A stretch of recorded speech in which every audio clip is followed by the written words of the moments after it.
Everybody, welcome back. Since I've been playing a lot of Path of Exile Necropolis right now on my streams, I thought I would share one of my farming strategies with you. This has been pretty profitable and it's very easy to set up, very cheap right now as well, and it yields a good amount of money. So if you want to follow along, you are welcome to do so. Let's get started here and see what we got. We are using Toxic Sewers. That's the map that we are using. We just chisel and alk the map. Extra quality from the chisels, and of course we are alking just for the extra juice.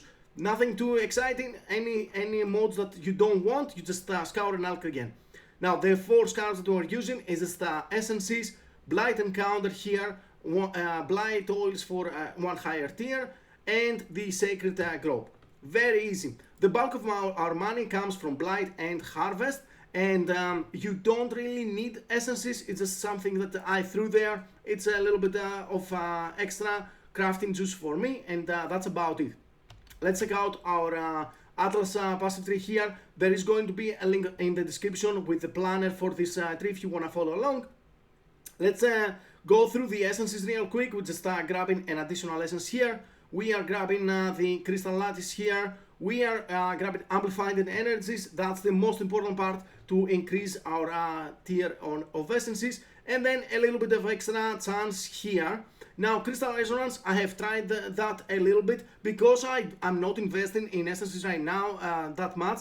I am not farming a bunch of deafening essences or anything like that. So this one just makes the arachnid boss of Toxic Sewers unreasonably tanky, and it doesn't make any sense for a couple of measly essences. I didn't like it, so I took it out. Again, I don't care that much about essences. If you want it, you can just drop 1 point there and you're good to go.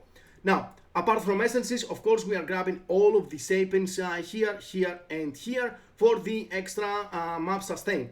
We're also grabbing singular focus. Singular focus only allows your favorite maps to drop. That means that I'm dropping almost exclusively dunes and a couple of toxic sewers here and there. So basically the strategy is that I am buying toxic sewers and I'm selling dunes in return.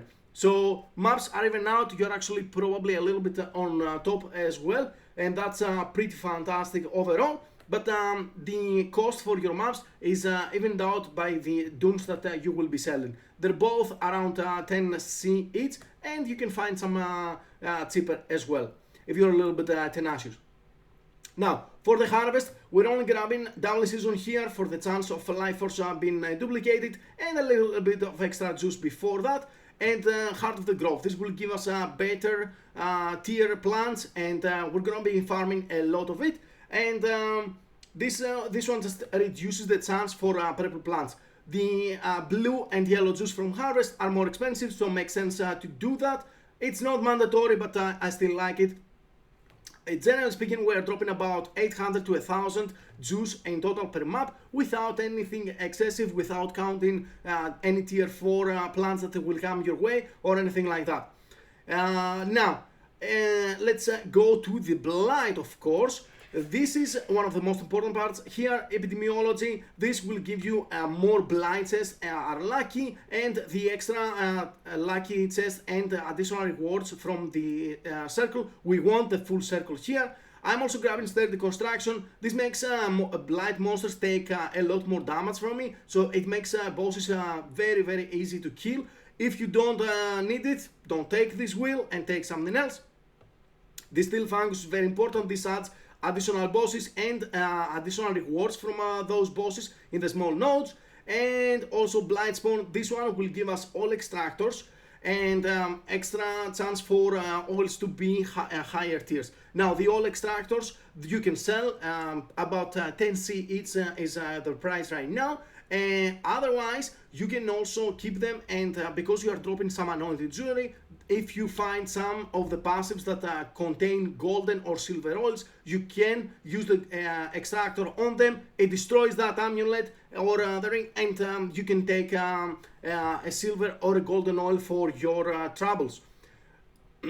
Now, let's finish up with the Atlas passive. I'm grabbing Harbinger and Cartography Scarabs to be more likely to drop.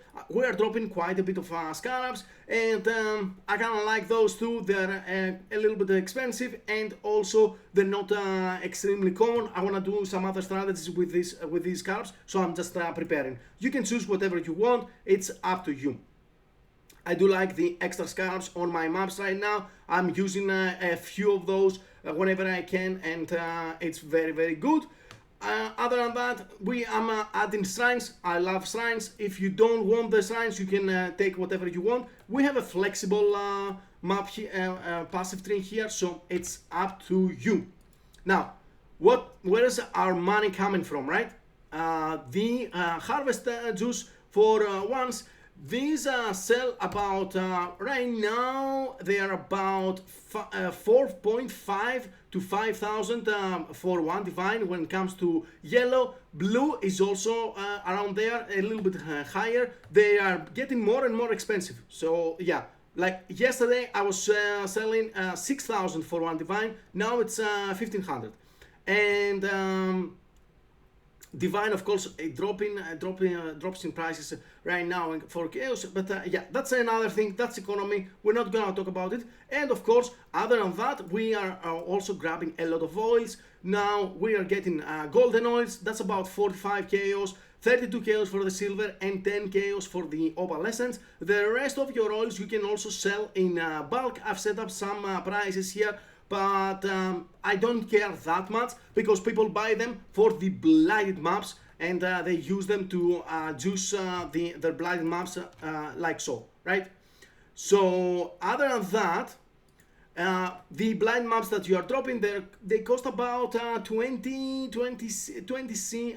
I'm gonna say 20 C. They fluctuate quite a bit on prices. Honestly, I don't even drop a lot of them, and I don't care about them. I'm making a lot of money out of my oils and out of our harvest juice, a little bit from the essences if you want to do that as well. Now, I have a map prepared here before we start the showcase. If you enjoy videos like that, please do hit the like button and subscribe to the channel to help me out. If you have any questions or anything to add about the strategy, drop it in the comments below. I am using essences here on the crafting Kirak device, but that's again up to you. You can add something else if you want. I like it like that. I'm not gonna bother with that on this execution right now. Let's get into the map.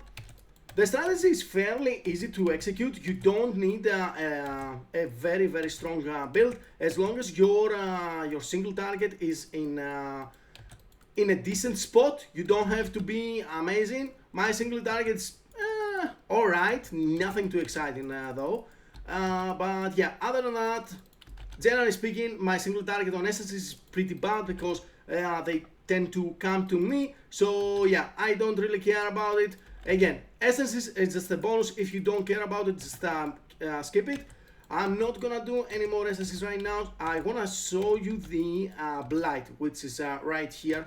So why are we using Toxic Sewers? Toxic Sewers is actually important, and you can use other maps with similar layouts, right? We want as narrow as possible maps, because when the blight here is gonna pop, right, you get a lot less lanes. 4 lanes is actually a lot. Usually I'm getting 1 to 3 lanes, right? 1 to 3 lanes. And that means that when you get in condensed lanes, you might get only 1 lane of, for example, oil chests, right? And that's very good, because we are juicing up the amount of chests that we're getting per lane and the lucky chests that we are getting, and those are what drops us the bulk of our high tier oils, right? Other than that, when you want to craft towers, you go like that. If you don't have any stun immunity, I really like my stun immunity here, because you know it stuns bosses and stuff like that, makes the Blight very easy to conquer without any issues. Other than that, it's always nice to add empowering as well. This empowers your towers and yourself as well. I'm always only get it to tier 3, because tier 4 you need to choose between towers or you. I don't really care about doing that.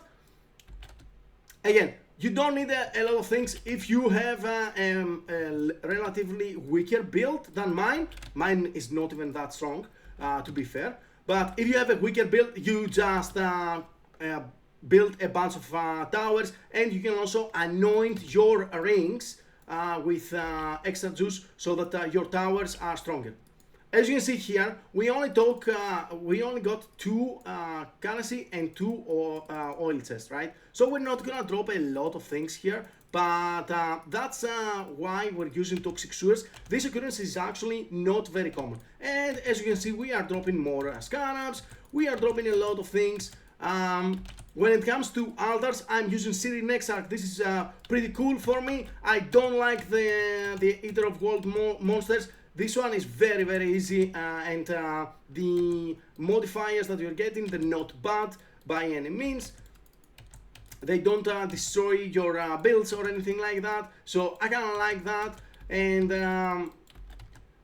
I'm also gonna show you the harvest, because it kinda make you know, it actually it's very important which harvest plots you were actually choosing to kill.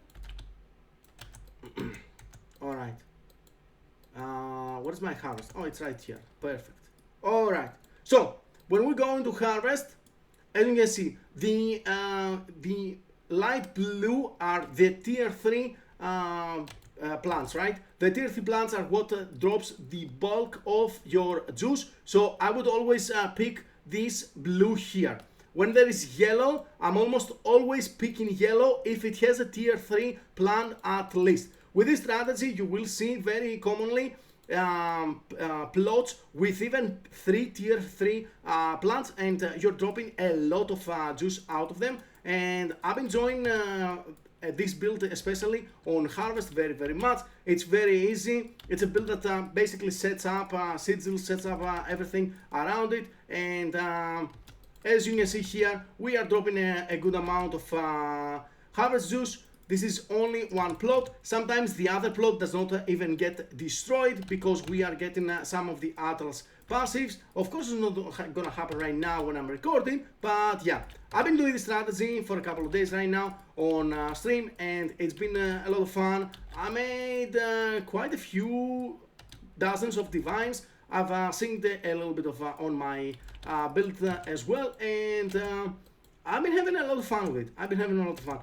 Now, when there is no tier 3 plant, personally, I'm just leaving. I don't want to waste my time, because non-tier 3 plant plots will not give you a lot of juice. It's just not worth it, in my opinion. If you want to do it, just do it. As you can see, this was a very small amount of juice, but that is not the case. On average, I've done a few maths and I calculated, you're gonna be getting on average about 800 to 1000 juice. It's very good. You can get a lot of extra plots. This was 3 choices only. You can get like up to 4 or 5 choices, and again, you can actually understand if you see that this is wilting down and you cannot use it. Sometimes it's not happening, it's about 10%. It's happening quite a bit because it's between its choice, and I really like it.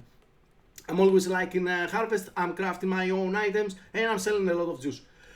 Alright, that is it, guys. I hope you do enjoy the strategy and you do make quite a bit of money. If you have any hints, anything that might improve it, or if you have any trouble with it, please do drop by my streams as well. I can show you exactly how it works, and if you have anything else to ask me about it.